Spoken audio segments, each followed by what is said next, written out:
Sir మీరిప్పుడు కొన్ని రాశుల గురించి చెప్తున్నారు సార్. ఆ రాశి వాళ్ళు సంపాదించలేకపోతున్నారని అంటే దానికి రిలేటెడ్‌గా మళ్ళీ నక్షత్రం అని అంటున్నారు. హ్మ్. ఇప్పుడున్న ప్రెజెంట్ గ్రహచారం ప్రకారం ఏ నక్షత్రాలు టాప్‌లో ఉంటాయి సార్? అంటే మనకున్నవి మొత్తం 27 నక్షత్రాలు ఉంటాయి. ఓకే. 27 నక్షత్రాలు అనేవి కూడా మన ప్రపంచంలో కాదు ఎక్కడికెళ్ళినా ఈ 27 నక్షత్రాలలోనే ఉంటారు.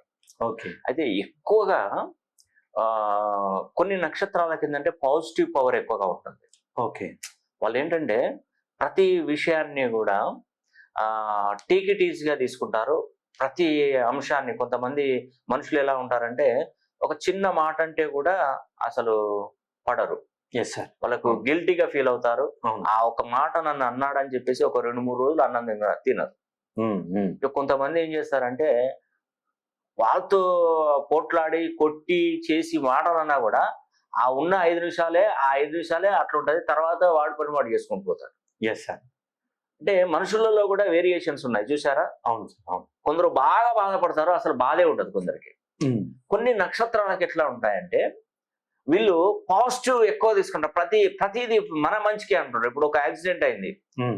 యాక్సిడెంట్ అయితే నేనేమనుకుంటాడు, అబ్బా నాకు యాక్సిడెంట్ అయింది, చనిపోయేటోని బతికినాను, ఇది నేను ఇంత దేవుణ్ణి మొక్కినా కూడా నాకు ఇంట్లో ప్రాబ్లం ఇచ్చిండు ఆ భగవంతుడిని నిర్దిస్తా. Yes sir. ఇంకొక అతను మీరేమనుకుంటారంటే నాకు యాక్సిడెంట్ అయింది, నాకు గండం తప్పింది, నాకు చనిపోయేటోనే బతికినా నిజంగా ఆ దేవుడికి కృతజ్ఞతలు చెప్తాను అంటాడు. Yes sir. అంటే నేను నెగిటివ్, నువ్వు పాజిటివ్ ఆలోచన విధానంలో. ఒకటే యాక్సిడెంట్, నేను నెగిటివ్ గా మాట్లాడు, నువ్వు పాజిటివ్ గా మాట్లాడు. అవును. నక్షత్రాలలో కూడా పాజిటివ్ ఎనర్జీని కలిగి ఉండేటువంటి 5 నక్షత్రాలు ఉంటాయి. ఒకటి స్వాతి నక్షత్రం, రెండోది శ్రవణ నక్షత్రం, ఆరుద్ర నక్షత్రం, హస్త నక్షత్రం, పునర్వసు నక్షత్రం. ఓకే.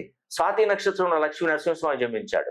శ్రవణ నక్షత్రంలో విష్ణుమూర్తి, ఆరుద్ర నక్షత్రంలో పరమశివుడు, హస్త నక్షత్రంలో వినాయకుడు, పునర్వసు నక్షత్రంలో శ్రీరామచంద్రమూర్తి. ఓకే. ఈ 5 నక్షత్రాలలో కనుక మీరు జన్మించినట్టయితే అలాంటి వాళ్ళు భూప్రపంచంలో మీరు ఎక్కడున్నా ఒక్కసారి నన్ను సంప్రదిస్తే మీ పేరులో 270 degrees లో నేను ప్రోగ్రామ్ చేస్తాను మొత్తం పేరుని.